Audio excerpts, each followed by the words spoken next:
ചെറിയ കുട്ടിക്കാലത്ത് അച്ഛൻ്റെ കൈ പിടിച്ച് തൃശ്ശൂർ പൂരം കണ്ടു തുടങ്ങിയതാണ്. പിന്നെ അത് കഴിഞ്ഞ് വലുതായി കല്യാണം കഴിഞ്ഞ് ഇവിടെ വന്നു. ഭർത്താവിൻ്റെ അവിടെ പൂരം കണ്ടു. ഭർത്താവ് മരിച്ചിട്ട് 10 കൊല്ലം ഞാൻ തന്നെ ജീവിച്ചപ്പോഴും തിരുമ്പാടി കൃഷ്ണനാണ് എൻ്റെ എല്ലാം. ഞങ്ങളുടെ വീട്ടിലൊക്കെ, എൻ്റെ വീട്ടിലൊക്കെ ഒരു സാധാ പൈസയൊക്കെ ഉള്ള വീടാണെങ്കിലും അങ്ങനത്തെ ഒന്നുമില്ല. പക്ഷേ ഞങ്ങളുടെ എൻ്റെ ചെറിയമ്മ അവരുടെ മക്കൾക്ക് വരും, ഞങ്ങളെല്ലാവരും കൂടി പോകും.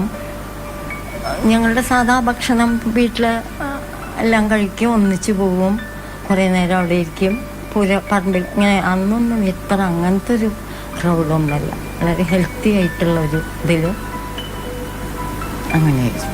അതൊരു നല്ല ഓർമ്മ. എക്കാലത്തും എനിക്ക് പൂരം നല്ല ഓർമ്മയാണ്. കാമമന്യം ദഗതി കലുപരേ സ്വാത്മതസ്ത്വം വിശേഷാദൈശ്വര്യ ഈശ്വരന്യേ ജഗതി പരജനേ സ്വാത്മനോപീശ്വരസ്ത്വം തയ്യുച്ചര്യാരമന്തി. 10 വയസ്സ് തൊട്ട് അച്ഛൻ്റെ കൈ പിടിച്ച് പോയ പൂരാണ് അത്. രാവിലത്തെ പൂരം പാർമേക്കാവാണ്. ഞങ്ങൾ പാർമേക്കാവുകാരായിരുന്നു. പിന്നെയാണ് കല്യാണം കഴിഞ്ഞിട്ടാണ് ഇവിടെ ആയത്. പോവും. പിന്നെ അത് കഴിഞ്ഞ് കുളമാറ്റം കാണാൻ പോകും. അതാണ് എൻ്റെ. പിന്നെ എൻ്റെ മക്കളും ഭർത്താവൊക്കെ ഉണ്ടായിട്ട് അച്ഛൻ്റെ കൂടെ പോയ പോലെ അതൊരു ഓർമ്മ തന്നെയാണ്. രാവിലെ ഇവിടുത്തെ എഴുന്നള്ളിപ്പ് കാണുക. ഉള്ളിൽ 3 ആന, പുറത്തേക്ക് കിടന്ന 5 ആന. ആ 5 ആനയുടെ ഒപ്പം നൈക്കനാലി വരെ വരിക എന്നുള്ളതാണ് എനിക്ക് കുട്ടികളോട് പറയാനുള്ള ഏറ്റവും വലിയൊരു അനുഭവം. പിന്നെയൊക്കെ നല്ലത് തന്നെ. വെടിക്കെട്ടായാലും അല്ലെങ്കിൽ മഠത്തിൽ വരുമ്പം എലിഞ്ഞിത്തറ മേളമൊക്കെ നല്ല. ഇതുപോലെ ഒരു നല്ല ഇത് എനിക്കില്ല.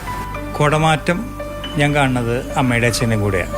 അത് ഒരു 8ൽ ആ സമയത്തൊക്കെ പഠിക്കുന്ന സമയത്ത് അന്ന് ഇതുപോലെ കൊണ്ടുപോയിരുന്നു. തിരുവമ്പാടിയിലത്തെ എഴുന്നള്ളിപ്പിന് കൊണ്ടുപോകും രാവിലെ. അതിൻ്റെ കൂടെ നമ്മൾ നായക്കനാൽ വരെ പോവും. പിന്നെ മഠത്തു നിന്നുള്ള വരവിനൊന്നും കൊണ്ടുപോയില്ല, കുട്ടികളായതുകൊണ്ട് തിരിച്ച് വീട്ടിൽ കൊണ്ടാക്കുക. അച്ഛൻ്റെ പൂരാഘോഷമായിട്ട് അച്ഛൻ തിരുവമ്പാടിയിലത്തെ കമ്മിറ്റി മെമ്പറും ഒറ്റവരി കൊടുക്കുന്ന ആളൊക്കെ ആയിരുന്നു. അത് കഴിഞ്ഞ് പിന്നെ കുടമാറ്റത്തിന് കൊണ്ടുപോകും. പിന്നെ 1-2 തവണ അച്ഛൻ വെടിക്കെട്ടിന് കൊണ്ടുപോയിട്ടുണ്ട്.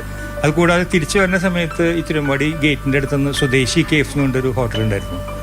അവിടെ നിന്ന് നല്ല ദോശ കിട്ടും രാവിലെ. പിന്നെ അത് കഴിഞ്ഞ് നമ്മൾ കോളേജിലൊക്കെ ആയി കഴിഞ്ഞപ്പോൾ എന്താ വെച്ചാൽ നമുക്ക് അച്ഛൻ്റെ അമ്മയുടെ കൂടെ പോണതൊരു എന്താ പറയുക, അതല്ല എൻ്റെ ശരി. അപ്പോൾ ഫ്രണ്ട്സിൻ്റെ കൂടെ പോകും.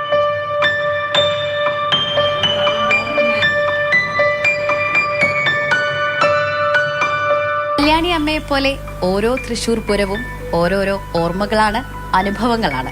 ക്യാമറമാൻ ആന്റണി ഗ്രഗറിക്കൊപ്പം സ്നേഹമോൾ ലൈനാൻ, മാതൃഭൂമി ന്യൂസ്, തൃശ്ശൂർ.